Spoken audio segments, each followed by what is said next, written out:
one of the things on the Sundays that Jeremy preaches and I'm not here, I always, he got two things going for me. He sends me a script of the sermon, and then I listen to it. And listening to and reading last week's sermon, man, I was so encouraged, moved, inspired in a way. And so today, what we're doing is we're having a little follow-up. This is Rebellious Jesus Part 2. And it starts out like this. Purity of heart is to will one thing. Now, my partners, Jeanette and Mike, we often communicate during the week about what songs, what scriptures, what I'm going to preach about, ideas. And so sometimes I give more information. To this time I didn't, but that's okay. Jeanette digs deep. And so she asked me a question because the title of the sermon is Purity of Heart is to Will One Thing. And so I don't know when I actually sent you the title, Jeanette, but it was earlier than this response, which was Friday morning. So this is what, honestly, I read this and I laughed and thought, this is good. Hi, Bob. What does your title this week mean? Part of me wanted to say, come Sunday morning and I'll come tell you all about it. It's like a movie, it has a title, and really to understand what it's about, you got to go. But I didn't. I took the bait. And so here's our discussion. I said, another way to say it is that a pure heart, as opposed to a divided heart, a pure heart has only one master, one loyalty, as opposed to many loyalties. Your heart is not pure if you're loyal to Mike, but have other boyfriends on the side.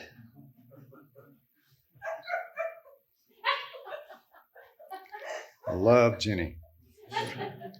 I said, it's a quote, or actually it's a book title from a theologian and philosopher, Søren Kierkegaard, Danish, early 1800s. So Jeanette's not done. She says, so in this case, will means want, right? I said, yes, also desire or focus. She gives a thumbs up to yes, also desire or focus. So I say, if your will matches up with the will of God, it won't match up with the will of the world. To that one, she gives a heart. You ever wonder which you should do? Should you reply with a heart or a thumbs up? Really, seriously, that's a dilemma for me often. Like, does this deserve a heart? Nah, it's more of a thumbs up. I don't know. I said the subtitle of the sermon is Focused, Rebellious Jesus. Focus, Rebellious Jesus, which comes from Jeremy's sermon last week. And so then I said it will play off some of the points Jeremy made in his sermon. And so that got a thumbs up. I was hoping for heart. Don't you always hope for hearts, though, really? There's something a little disappointing if you just get a thumbs up. But if you always get hearts, then they kind of don't mean that much either. So this is it. Purity of heart is to will one thing. Søren Kierkegaard lays that out, and it was really a kind of a sort of attack on the church. He was a little bit of a rebel, but very transforming book to me when I read it maybe 25 years ago. But I want to go on from there, and we're going to come back to what does it mean to will one thing? What does that mean? What does it mean to will one thing? Well, as we go back to the idea of rebellious Jesus, I think part of willing one thing means to be focused. So the title of this sermon is also Focused Rebellious Jesus. Last week, it was Rebellious Jesus. This is Focused Rebellious Jesus. And Jesus was very disruptive. And so in Jeremy's sermon, I might exchange just accidentally Jeremy for Jesus and Jesus for Jeremy. If I do that, y'all just figure out. So part of what Jesus did, one of the ways he was rebellious is he said no to a bunch of stuff. And for instance, he said no to temple sacrifices. I desire mercy, not sacrifice. Okay? Now, he's not saying that sacrifices are bad, but you got the wrong idea about their value. And another thing Jesus said no to was often, and this is all from Jeremy's sermon, Sabbath rules, the rules that they had about the Sabbath. Jesus was always poking the Sabbath rules. And then another thing Jeremy brought up was tithing. Tithing is good. All these things are good. Sacrifices are good. The Sabbath rules are good. Tithing is good, but you got them way out of order about what's really the main thing, the more important thing. And so one of the things Jesus also was rebellious or disruptive was about self-righteous judgment of others. And this is important for us today. It was important in their culture, but it's important for us today because this is what often Christians are known for. This is what, oh, you're a Christian? You must be a self-righteous, judgmental person. And Jesus poking at that too. Said, yeah, you are. That's who you are. Stop it. And another was, Jeremy brought out, was Jesus had a different kind of association with the marginalized. He loved them. He paid attention to them often more than the people who were in power and position. And so these things, I call them these things that Jesus disrupted, rebelled against, or I call the cornerstones of legalism. And so here's more behind that rebellion is more, I want to say, his focus. And this is his focus led him to be rebellious. Is this what makes sense? That why he was so focused on the one thing that gave him a pure heart, then he was rebellious about so many other things. And so I'm going to put it this way. Rebellious Jesus did not act like a proper Messiah. People knew what a Messiah was supposed to be like. Jesus wasn't that. And so one of the ways he wasn't that, in John 6, he feeds a big multitude, a big crowd. Now, a proper Messiah would have gone along with that crowd of 5,000 men, and what that proper Messiah would have done would have been to raise an army, because that's what the men wanted. In John, it says they wanted to make him king by force. This is what a proper Messiah would have done. But instead, what Jesus does is send them away, and he goes off into the mountain by himself. Hey, Messiah, that ain't how you're going to get your job done. You got a job to do. And the Messiah is supposed to throw these Romans out, purify all of us by the sword. And that's what you're supposed to do. But instead, you're going off out all by yourself doing who knows what. Jesus was not a proper Messiah. And you can see this clearly in, maybe not so clearly, but in the book of Luke, I want to go through this thing about Jesus being focused. So it starts at his birth, but I'm going to kick in chapter 9.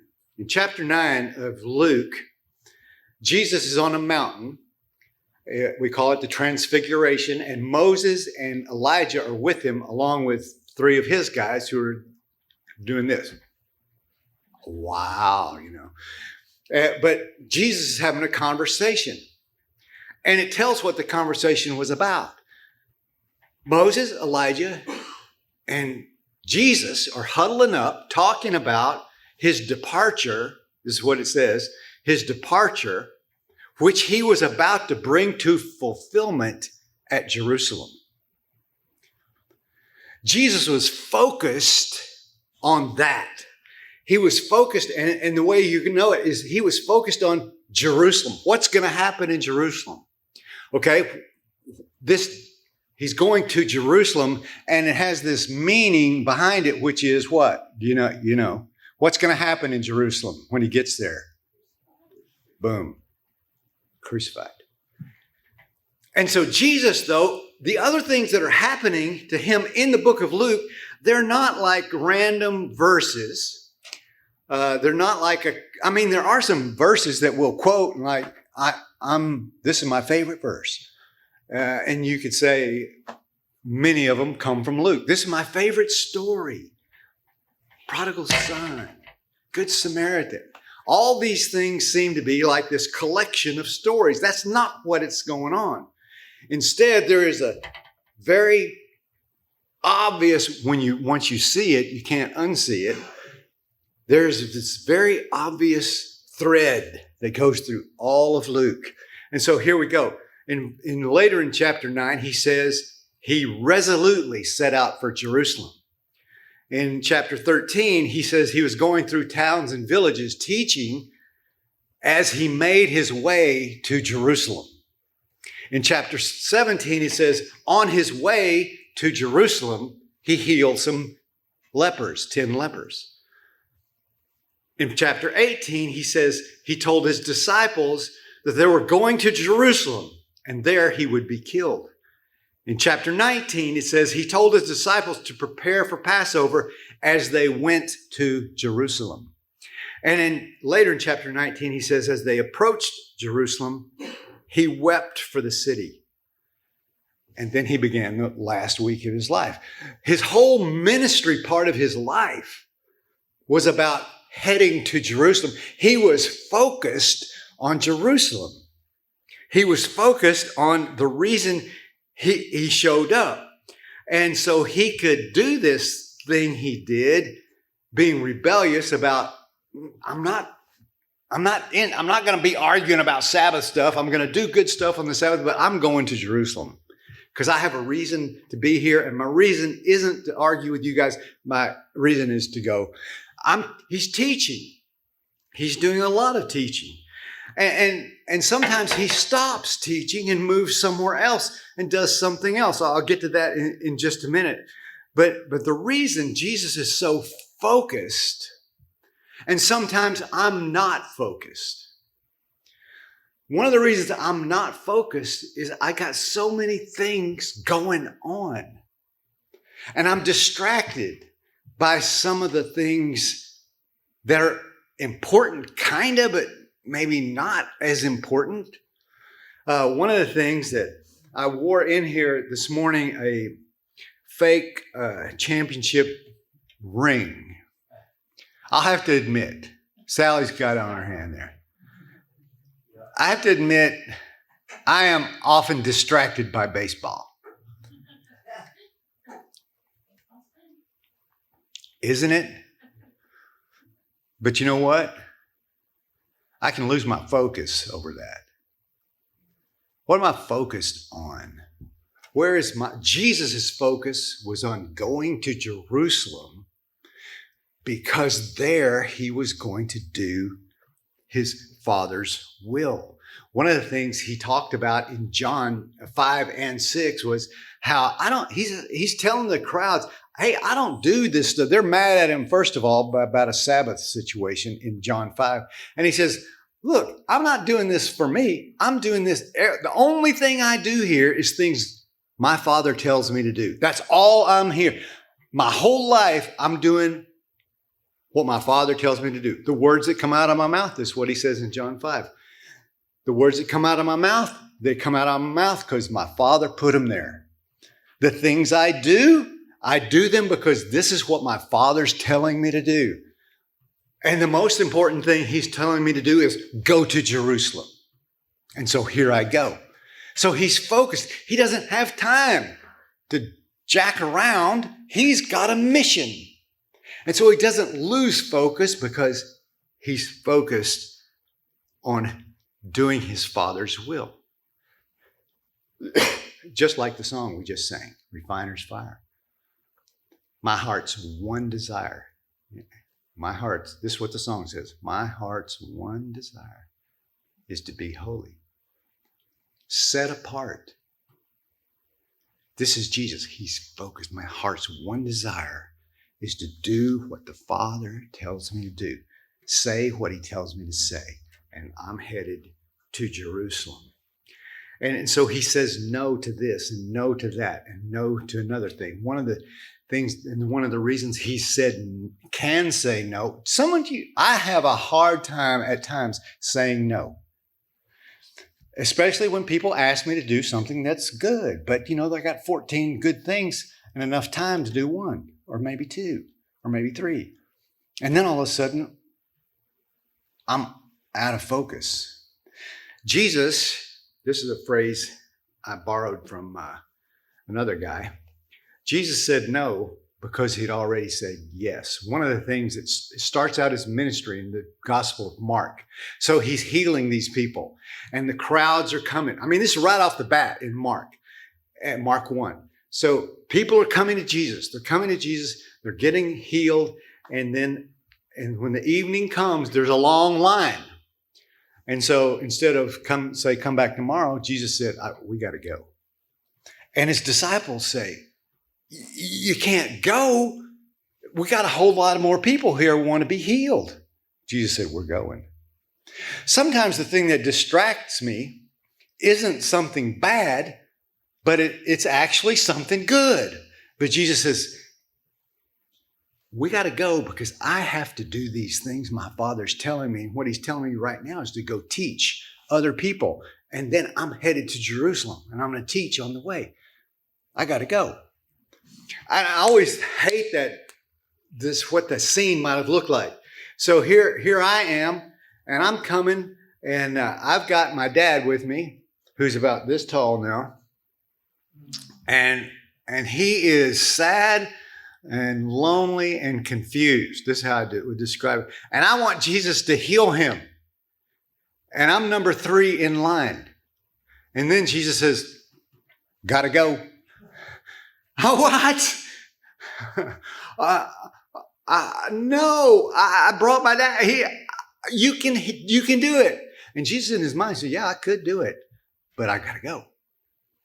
He said no. And sometimes this is me. I'm doing a lot of good things, but I'm not doing the most important thing. Jesus was focused. He could say no to good and evil. He could say no because he'd already said yes. And the thing he had said yes to was his Father's will. He had a pure heart. You know what? When you have something that's pure, and you can just sprinkle a little of something else in it, okay? And I've done this at times with cayenne, sort of as a joke, because it's hot. Oh, and all of a sudden the person I'm joking with, they're eating something that was pure, but not anymore because something else was put into it. This is what Jesus is saying about his heart. No, it's pure. This is pure. There's no additives. He had a pure heart. He said yes. And he said yes. And that allowed him to be able to say no, even to things that were good. Because sometimes the good is the enemy of the best. So Rob Bell, and I've told this story here before too, tells a story about his sons and wife walking on the beach. And they're walking on the beach, and as they're walking along the beach, they're collecting, the boys are, they're young, they're collecting shells. And, if you've ever been on the beach collecting shells, what you actually get are junk. But every once in a while, there's something that's pretty cool you find on the beach. And so his boys were collecting shells, and they're walking down the beach, and they're proud of, some of them are kind of cool and some of them are just rotten, but they've got their hands, and in their hands are their shells. And then they see out in the water, just a few feet from the shore, they see a starfish. And oh, wow, they want to get the starfish. And so one of the boys, excited, I'm going to go get the starfish. So he runs out into the water, into the waves, and he starts walking toward the starfish, and he looks around, he stops, and he starts coming back to the shore. And the family says, no, you can get it. It's right there in front of you. You can grab the starfish.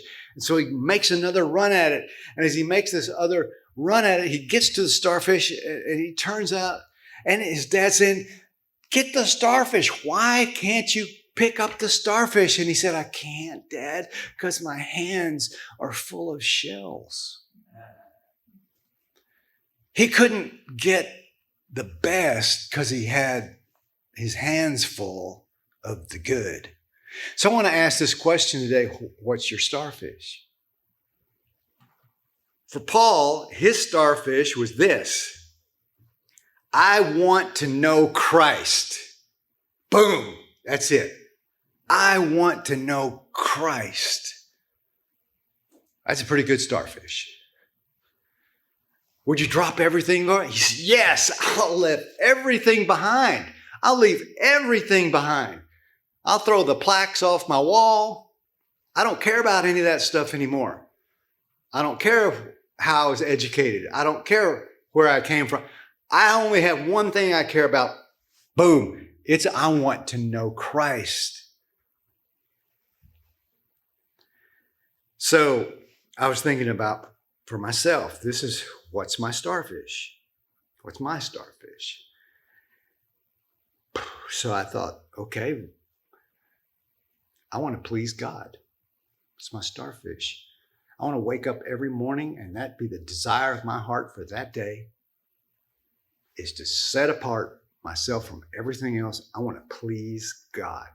Now, that takes some work. What pleases God? I want to know. I need to know what God wants, what God wants from me, what will please God. My starfish is to glorify God. It's to listen and obey God. It's to worship and honor God. It's to love God. It's to seek God with all my heart. And he has a promise: if you seek me with all your heart, you'll find me. That's what I want to do. That's my starfish. I want to please God. Now, a lot of times I have an idea about what pleases God, and my idea is off because I haven't come to know him. Paul said, I gotta know Christ so I can know what pleases him. This is what I want to do.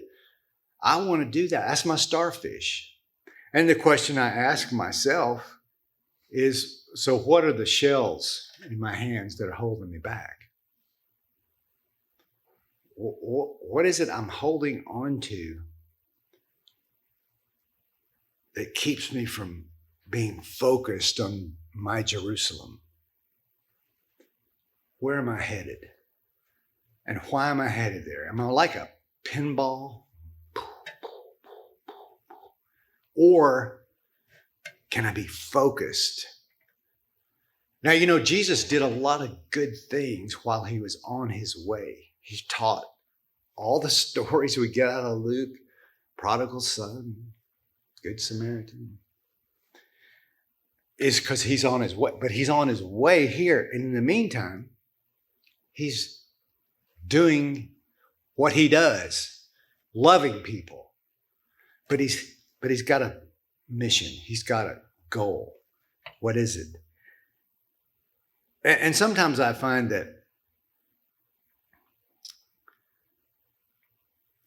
it requires me to go into the mountain alone or into the wilderness alone. I think often Jesus, that may have been the discussion that he and his father were having as he would kind of go off by himself and pray. He said, Dad, what am I on? Am I on point? Do I need to let something go? Do I have things that are hindering me?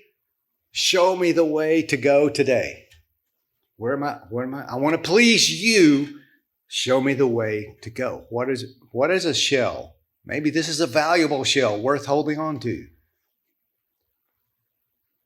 Maybe it's valuable, but it's keeping me from getting the starfish. So today, that's the question.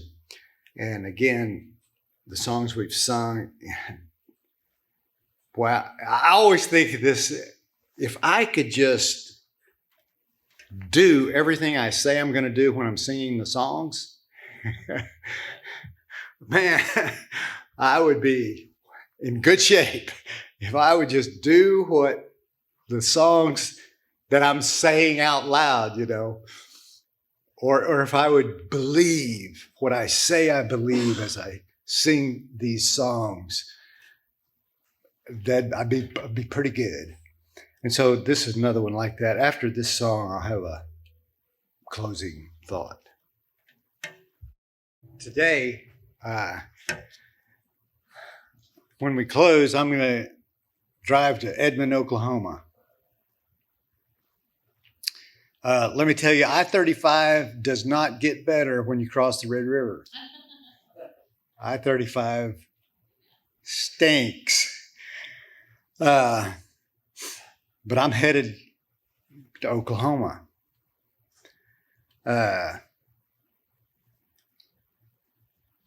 Between now and then, though, I'm really not going just to Oklahoma.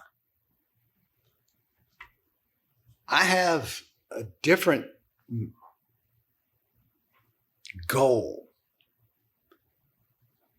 I want to please God on my way to Oklahoma. So much of what Jesus did was while he was on his way to where he was headed, but he stopped at a well with a woman. And it says, even though he was tired,